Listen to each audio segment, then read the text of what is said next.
My perception of Brixton was that it was a place that was dangerous. You know, I suppose I was also thinking that here's a ghetto. And I don't mean that in any derogatory way. I'm just saying a ghetto can be a place where people together feel safe. And really, suppose the whole, it makes me think of social engineering and all the rest of it, where you kind of get people together because you can deal with them better together, and actually what they need is freedom, not ghettoization. They don't need that. What they need is opportunity. And so my perception from Streatham about what was going on at Brixton was that it's not, well, all I can think of right now is that it was the place where I wasn't.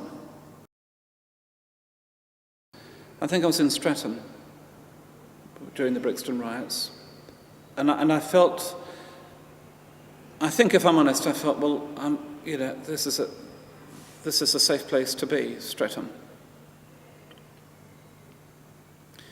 I remember watching the television footage, the film footage. It was live hot news at the time. I remember seeing images of buildings on fire and people, quite an immense amount of violence at the same time, lots of violence. And it was quite clear who were the antagonists and the protagonists. It was quite clear who was fighting for on what side. Why people were fighting as they were and why people were so angry, I think is something that really history has taught me. Black people from the West Indies came over because there was a need to be met after the war for bus drivers and tube drivers, and we were short of the kind of labour that could be provided. But if you keep people in providing the sort of labour that can be provided, and you don't offer them genuinely the opportunity, the social, educational, spiritual opportunities that people need to grow and develop, then you won't get the kind of cohesion that the government longs for now. And I think the government is having to work very hard, I think, at restoring a vision of what social cohesion might be like.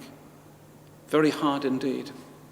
I think the Brixton riots were the end of a long fuse, and suddenly it all blew up there and just came out. I mean, you can understand that too. You can understand why people feel, I don't agree with violence. I mean, I'm not a violent person. I'm passionately against violence.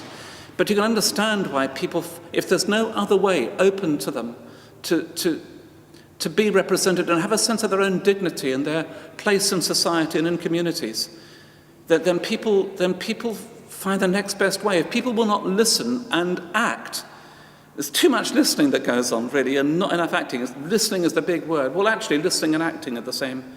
I've got to be part and parcel of the same kind of package that's delivered. I think people get frustrated. Frustration, if it's not properly channeled, boils over into the kind of violence that blew up in the Brixton riots. I'm not an expert on the Brixton riots. There were clergy, God bless them, who were far more deeply involved in the Brixton riots. But I remember sitting in Streatham thinking, this is dangerous. This is really dangerous. And something has got to change in order for that not to happen again. Those who came over on the Windrush, of course, from the West Indies in the 40s and 50s, of course, found themselves housed in the deep shelter, just down on Clapham South here, which is a very deep shelter, very deep structure.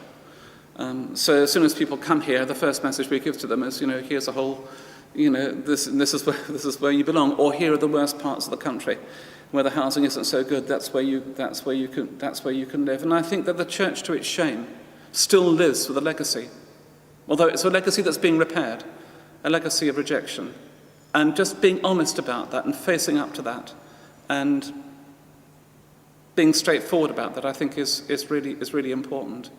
The church had its own very messy history in the history of slavery.